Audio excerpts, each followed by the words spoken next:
5 years. It looks like hell. Wow. We've been rather busy in your absence, Mr. Freeman. The Source Engine gives us capabilities in 4 main areas. Believable and realistic human beings, graphics that were previously impossible outside a Hollywood movie studio, an integrated materials and physics system that create an unprecedented level of interactivity, and artificial intelligence that welds all these things together into an experience gamers have never had before. A huge number of details go into creating a character like the G-Man. His eyes glint based on a radiosity calculation of the local illumination. They self-shadow and follow you as you move. He has 40 separate muscles in his face, and his emotions are based on a taxonomy of facial expressions created by Dr. Paul Ekman, a research psychiatrist. This same system that gives Pay him... attention, Mr. Freeman. I'm only going to say this once. allows him to speak. And he can do it just as easily in any other language as English. 那么，看来我们是没有合作的机会了。 The character technology gives us a broad emotional palette to draw upon. So you'll really hate your enemies in Half-Life 2, fear for yourself and your friends, and maybe discover a few new feelings along the way.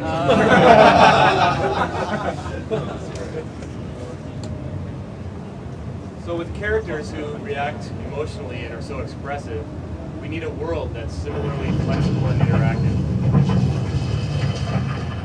The world of Half-Life 2 is very dynamic. Any surface can have its displacement map altered dynamically along with its collision hull.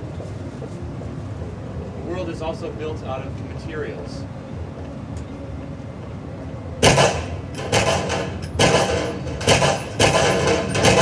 So if something looks like wood, then it sounds like wood, scrapes like wood, floats like it, and if you shoot it, it'll fragment like wood.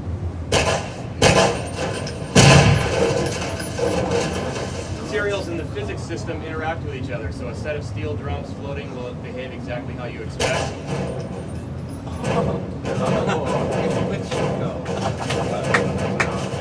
Didn't think this would be complete without a giant pachinko machine.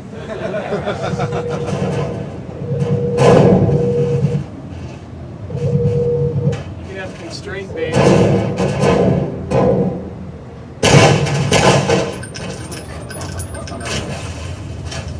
flexible models interacting with complex surfaces. There's no limitation on the complexity of those interactions. So it's this level of believable and consistent interactivity that opens the door to a wide variety of new gameplay mechanics. This will run on my 486.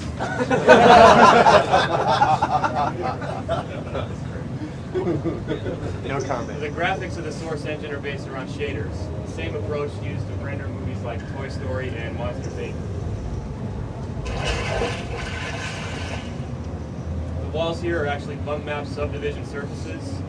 If you look closely at the water, you can see it refracts merged objects and properly incorporates a Fresnel term to modulate the surface reflectivity.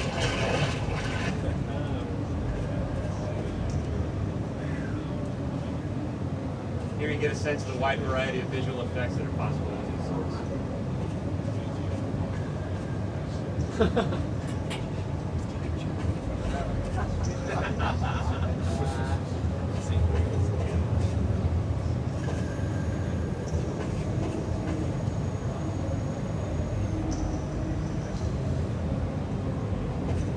There aren't any arbitrary restrictions in the source on how you can use these effects.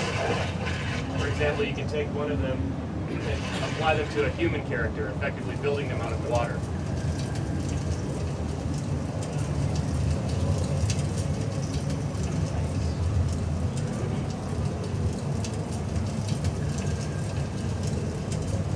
The source also gives us complete control over the outputs and inputs of the system, which we can use in some surprising ways.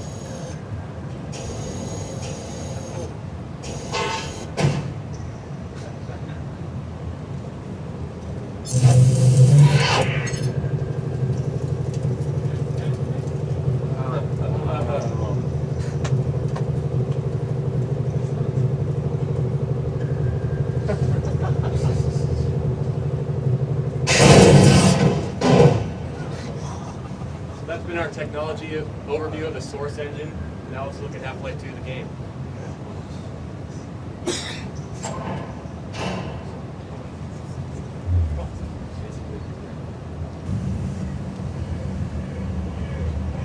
Here's the stuff you won't get on your 486. Does that mean I have to upgrade? Might be time. My spreadsheet ran so well.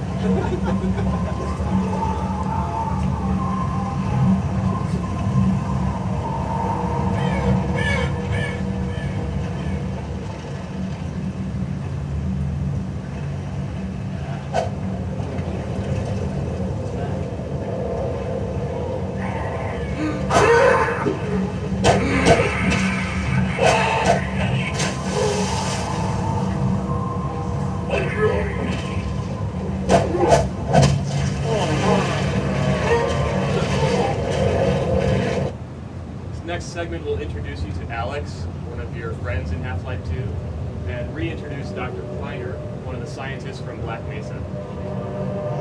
Gordon? Gordon, snap out of it. You're staring at me again. Warming up nicely. Are you sure you don't want me to swap out the polarizer? That's not necessary. Just checking for potential modular interference in the interstices. Conditions could hardly be more ideal. I hope so. I'm sorry, Gordon. I can't help thinking that this isn't going to work. We should have listened to my father and done it his way. It's just, this is the first time I've had any hope of really striking back at the Combine. And now we're sitting ducks unless we can get this thing running. Come on, Dr. Kleiner, is it going to work or not? No, there's nothing to be nervous about. Let's see. Massless field flux should self-limit, and I've clamped the manifold parameters to base, LG orbital. Oh, do be careful. We should just cut our losses. Listen. Scanners. That's it. We gotta get moving. Here, Gordon. Take this. Let's get out of here. This should only It's too late. Run! Alpha.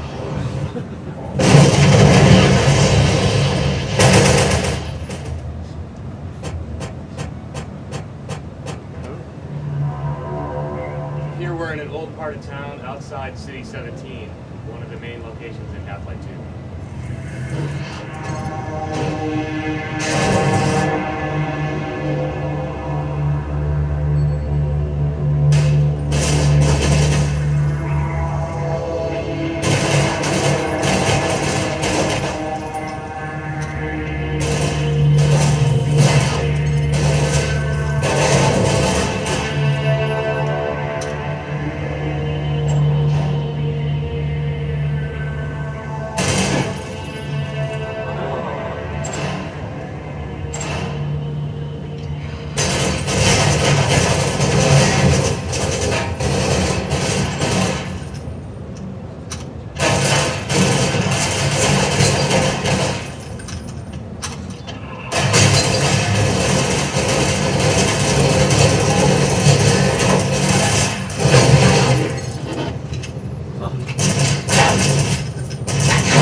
This part of town has been booby-trapped by a friend of yours named Father Grigori, who's kind of a survivalist monk. He's left traps all over the place for you to make use of.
Here you get a look at some of your allies fighting alongside you. Remember when we thought Black Mesa was as bad as it could get?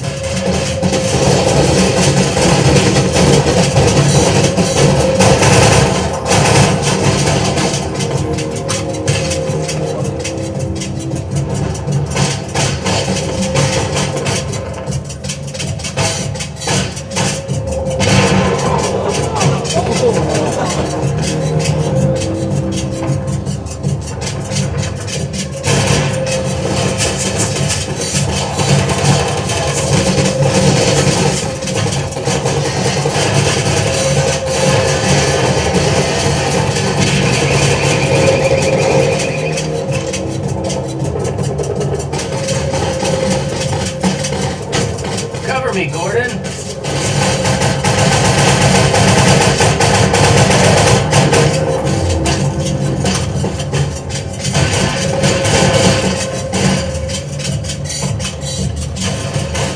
want to emphasize that these are not scripted sequences. The AI is determining when your allies choose to advance and how to best help you out in combat.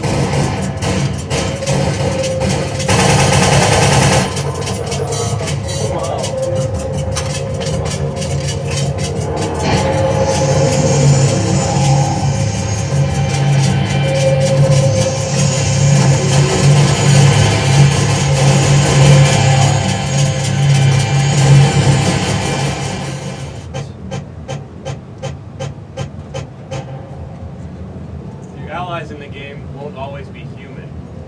And in this segment, some of the less intelligent aliens have been fooled into thinking that you are one of their commanders. You have something that has the right pheromone on it, so these antlions will do what you tell them to.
quite a few wide open outdoor areas in Half-Life 2. And the combination of the physics system and the terrain system make for some pretty interesting gameplay.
This last sequence, you'll get a look at the citadel at the center of the alien Combine. The Combine is a fortress which is slowly eating its way through the rest of City 17.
Isn't this just like old times?